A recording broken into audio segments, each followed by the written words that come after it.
रात के लगभग 9:30 बजे थे। आसमान पर काले बादल ऐसे छाए हुए थे जैसे किसी ने पूरे शहर पर अंधेरा फैला दिया हो। ठंडी हवा पेड़ों के बीच से सीटी की तरह गुजर रही थी और उसी समय 5 लड़कों का एक ग्रुप जंगल की पगडंडी पर आगे बढ़ रहा था। सबसे आगे चल रहा था आर्यन। आर्यन थोड़ा बहादुर किस्म का लड़का था। उसके पीछे कबीर, राहुल, समीर और रोहन चल रहे थे। राहुल ने झुंझलाकर कहा, यार आर्यन, हम यहाँ ट्रैकिंग के लिए आए थे। ये जंगल के अंदर इतना दूर क्यों आ गए? आर्यन हंस पड़ा। समीर बोला, डर गया क्या? डर नहीं लग रहा, लेकिन मौसम देख, कुछ ठीक नहीं लग रहा। जैसे ही उसने ये कहा और अगले ही पल बारिश शुरू हो गई।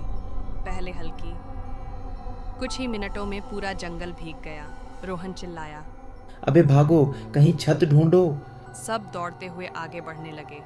तभी बिजली की एक चमक ने कुछ सेकंड के लिए पूरे जंगल को रोशन कर दिया और उसी रोशनी में आर्यन की नज़र दूर खड़े एक पुराने घर पर पड़ी। घर बहुत पुराना था। दीवारों पर काई जमी हुई थी, खिड़कियां टूटी हुई थीं और दरवाज़ा आधा खुला था। आर्यन बोला, उधर चलो, कम से कम बारिश से बच जाएंगे। 5 लड़के उस घर की तरफ भागे। जैसे ही उन्होंने दरवाज़ा धक्का देकर खोला, दरवाज़ा जोर से चरमराया। घर के अंदर घुप अंधेरा था।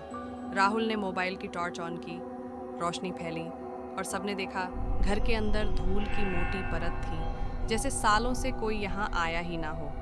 समीर धीरे से बोला, मुझे ये जगह बिल्कुल ठीक नहीं लग रही। आर्यन हंस पड़ा। भाई, ये सिर्फ एक पुराना घर है। लेकिन उन्हें पता नहीं था कि इस घर में वो अकेले नहीं थे। उसी समय ऊपर की मंजिल से किसी के चलने की आवाज़ आई। 5 लड़के अचानक चुप हो गए। राहुल ने डरते हुए कहा, तुम लोगों ने वो सुना? और तभी सीढ़ियों के ऊपर अंधेरे में 2 सफ़ेद आंखें चमकीं। लेकिन उन्हें ये बिल्कुल अंदाज़ा नहीं था कि जिस घर में वो बारिश से बचने आए थे, वो घर सालों से खाली नहीं था।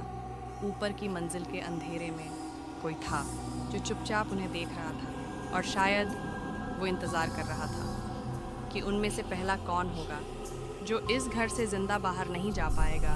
उसी वक्त ऊपर फिर से कदमों की आवाज़ आई। 5 लड़कों ने धीरे धीरे सीढ़ियों की तरफ देखा और फिर सीढ़ियों के अंधेरे में एक लंबे बालों वाली औरत की परछाई दिखाई दी। लेकिन अगले ही पल वो गायब हो गई। कमरे में खामोशी छा गई। राहुल ने डरते हुए धीरे से कहा, यार, ये घर सच में खाली है ना? और तभी ऊपर से किसी औरत की बहुत धीमी हंसी सुनाई दी। अगर आप जानना चाहते हैं कि उस घर में कौन था और उन 5 दोस्तों के साथ आगे क्या होने वाला है, तो इस चैनल को अभी सब्सक्राइब कीजिए, क्योंकि अगले एपिसोड में इस घर का सबसे डरावना राज सामने आएगा और शायद 5 दोस्तों में से कोई एक सुबह तक जिंदा ना बचे। सेकंड पार्ट बहुत ही ज़्यादा ख़तरनाक और डरावना होने वाला है, क्योंकि उसी रात उस घर का असली राज सामने आने वाला है और 5 दोस्तों में से पहला दोस्त रहस्यमय तरीके से गायब होने वाला है।